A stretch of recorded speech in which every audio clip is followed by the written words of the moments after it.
नमस्कार शेतकरी मित्रांनो, आपण आलेलो आहात नागपूर या ठिकाणी आणि आपल्यासोबत आहेत डग साहेबांनी गेले अंदाज दिला होता त्याप्रमाणे महाराष्ट्रात पश्चिम महाराष्ट्रात पावसाने धुमाकूळ घातलेला आहे। कुठे कुठे ढगफुटी दृश्य पाऊस झालेला आहे आणि हा पाऊस किती दिवस राहणार आहे, सूर्यदर्शन कधी होणार आहे ते आपण डग साहेबाला विचारू। डग साहेब नमस्कार, मी पंजाब डग। मी आलोय नागपूरकडे, म्हणजे इकडे पूर्व विदर्भ आहे, तर इथं पीक प्रात्यक्षिक पाहण्यासाठी या ठिकाणी आलोय। आणि या ठिकाणून आता सुरुवातीला नागपूरकडे म्हणून सुरुवातीला नागपूरच्या शेतकऱ्याला अंदाज येतो, तर हे पूर्व विदर्भामध्ये येते। तर नागपूरच्या शेतकऱ्याला अंदाज सांगितलं होतो की नागपूर भागातल्या नागपूर विभागातल्या शेतकऱ्यांनी हा अंदाज लक्षात घ्यायचा, म्हणजे पूर्व विदर्भातल्या शेतकऱ्यांनी अंदाज लक्षात घ्यायचा।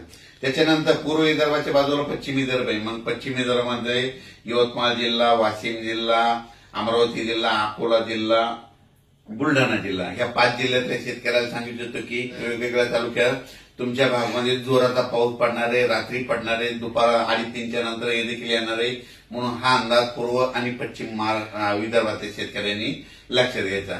आणि सगळ्यात महत्वाचं काय झालं की आता मराठवाडा, पश्चिम महाराष्ट्र आणि उत्तर महाराष्ट्र, आता काय झालं की म्हणजे ह्या 2 दिवसापासून मराठवाड्यात तर पावसाने इतका धुमाकूळ घातलाय, मग मराठवाड्यात काय परिस्थिती राहणार तर तुम्हाला सांगू इच्छितो। हे परतीचा पाऊस आहे, मी म्हटलं होतं ना, परतीचा पाऊस काय होतो, जे भाग सुटला ना तिथं झोडपून काढतो। मग कोणता भाग सुटलेला होता, अहिल्यानगर सुटलेला होता, बीड जिल्ह्याचा काही भाग सुटलेला होता, कडाशीचा काही भाग सुटलेला होता, तर त्या भागाला आज देखील खूप पावसानं झोडपिलंय। आणि मराठवाड्यातल्या शेतकऱ्याला खास करून आज सांगतो, आणखी 4 दिवस मराठवाड्यातल्या सगळ्या जिल्ह्यामध्ये दररोज वेगवेगळ्या तालुक्यात, वेगवेगळ्या भागात, वेगवेगळ्या गावात असा जोराचा पाऊस 4 दिवसात पडणार आहे।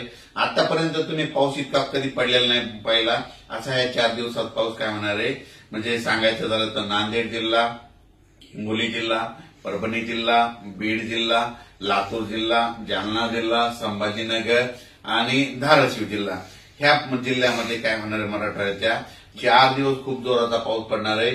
त्याच्यानंतर 18च्या नंतर 19 नंतर काय होईल, थोडं म्हणजे उघाड भेटणार आहे, पण उघाड जरी झाली तरी काय होणार आहे, मराठवाड्यात मात्र स्थानिक वातावरणातून जवळपास 21 तारखेपर्यंत, 21-22 सप्टेंबर पर्यंत थोडा भाग बदलत पाऊस पडणार आहे, म्हणून हे अंदाज लक्षात येतात। पण 18 तारखेच्या नंतर पावसाचा जोर मराठवाड्यातला ओसरणार आहे, पण स्थानिक वातावरण तयार होऊन काय होतं की म्हणजे 19-20-21 पर्यंत मराठवाड्यात पाऊस राहू शकतो, म्हणून मराठवाड्यातल्या शेतकऱ्यांचं ज्यांचं सोयाबीन काढायला उडीद काढणं चालू आहे, तुम्ही काय करायचं, दुपारी 2 पर्यंत काढायचं, वरी ढिगल मारायचा, 1 घंटा वाळला की झाकून ठेवायचं, अशी परिस्थिती केली तर तुमचं सोयाबीन उडीद हाताला लागेल। त्याच्यानंतर आपण काय करू, पश्चिम महाराष्ट्राकडे पश्चिम महाराष्ट्राकडे सोलापूर जिल्हा, सांगली जिल्हा, सातारा जिल्हा, कुडाळ ते म्हणजे सातारा जिल्हा, अहिल्यानगर, नाशिक जिल्हा, ह्या पट्ट्यातल्या शेतकऱ्याला सांगू इच्छितो की पश्चिम महाराष्ट्राकडे जोराचा पाऊस पडणार आहे, विजेच्या कडकडासह पडणार आहे, म्हणून हा अंदाज लक्षात येतात। म्हणजे विजा अशा असतील की ह्या विजा कडकड वाजणार नाहीत, असं वेगळं असं बँडचा जसा आवाज येतो ना, तशा विजाचा आवाज येईल, म्हणून तुम्ही काय करायचं, ह्या 4 दिवस जरा सतर्क करायचं। म्हणजे पश्चिम महाराष्ट्रात देखील जोराचा पाऊस पडणार आहे।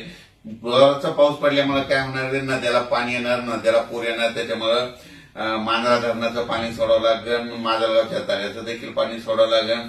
त्याच्यानंतर पुण्याकडे पाऊस पडणार आहे, म्हणून खडकवासलाचं पाणी सुटेल, त्याच्यानंतर ते पाणी तिकडे खाली सांगलीकडे जाईल, नद्याच्या पाण्याच्या पातळीत वाढ होणार आहे, म्हणून सातारा, सांगली, कोल्हापूर, सोलापूरच्या शेतकऱ्यांनी हा अंदाज लक्षात घ्यायचा। आणि पुणेकरांना देखील आजच बघा तुम्ही 15 पुणेकरांना देखील अंदाज लक्षात घ्यायचा। म्हणजे पुणेकरच नाही तर सांगायचं झालं तर पश्चिम महाराष्ट्रात ते सगळ्या शेतकऱ्यांनी जोराचा पाऊस वेगवेगळ्या भागात पडणार आहे, म्हणून हे अंदाज लक्षात घ्यायचा। आता त्याच्यानंतर आपण उत्तर महाराष्ट्राकडे उत्तर महाराष्ट्रातल्या शेतकऱ्याला सांगू इच्छितो की नाशिक जिल्हा, इगतपुरी, त्याच्यानंतर नंदुरबार, धुळे, जळगाव, तुमच्याकडे म्हणजे 18ला नंदुरबारकडे तिकडे पाऊस जाणार आहे, म्हणून उत्तर महाराष्ट्रातल्या शेतकऱ्यांनी, 4 जिल्ह्यातल्या शेतकऱ्यांनी हा अंदाज लक्षात घ्यायचा। आणि हा परतीचा पाऊस आहे, आणि परतीचा पाऊस काय करतो, सगळ्याला झोडपून काढतो, म्हणून हे लक्षात घ्यायचा।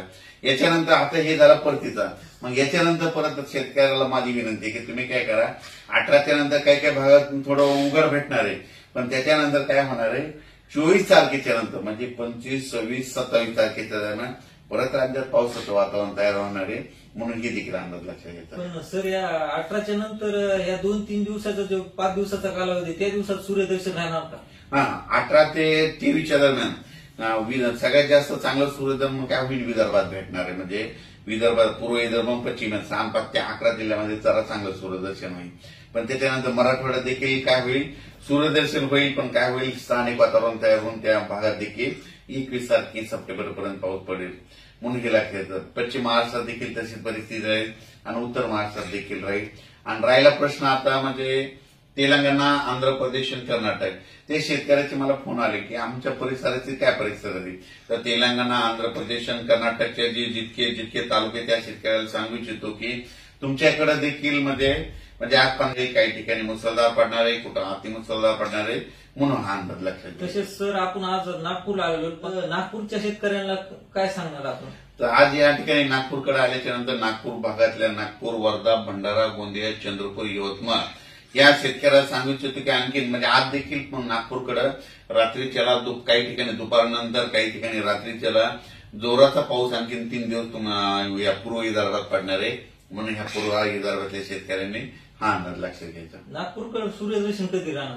नागपूरकडं म्हणजे आता आपण सांगितलं होतं ना की 18 तारखेपासून नागपूरकडे चांगलं सूर्यदर्शन होईल. 18 पासून जवळपास नागपूरला सूर्यदर्शन होणार. तर सर तुम्ही सांगितल्याप्रमाणे सर्व नद्याला पूर आलेले, तर सर्व डॅमचे दरवाजे उघडले गेलेले, तर धरणाचे दरवाजे उघडलेले, नदीकाठच्या गावांना तुम्ही काय सांगू इच्छिता? तर आपण एकदा त्या बंधाऱ्यावर एक अंदाज दिला होता. त्या ढालेगावच्या बंधाऱ्यावर तिथून आपण सक्सेस जाण काय म्हणलो होतो की बंधाऱ्यानं सांगितलं होतं की ह्या 13 तारखेला अहिल्यानगरकडं म्हणजे बीड जिल्ह्यात अहिल्यानगर कडे खूप पाऊस पडत आणि 1.25 लाखानं पाणी सुटेल असं तिथं आपण भाकीत केलं होतं. आणि तसं पाणी सुटलंय. आणि त्याच्यानंतर आपण एका ठिकाणी विहिरीच्या पाणी पूजनाचा कार्यक्रम केला होता. ते लाडजवळगावचे शेतकरी केवळ म्हटले सगळ्या महाराष्ट्रात पाऊस पडला आणि आमच्या लाडजवळगावात पडला नाही. मग त्यांना तिथून काय केलं अभ्यास केल्याच्या अंती त्यांना म्हटलं तुम्ही काही चिंता करू नका.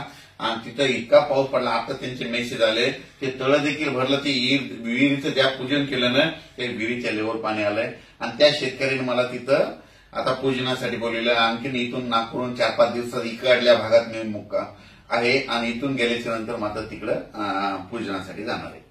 तुम्ही सांगितल्याप्रमाणे सर जे भाग सुटलेला होता ते भाग परतीच्या पावसात झोडपून काढायला, तिथं मुसळधार पाऊस व्हायला, तर कुठे मुसळधार पाऊस व्हायला. तर आता इथून मोरी कसा पाऊस राहणार?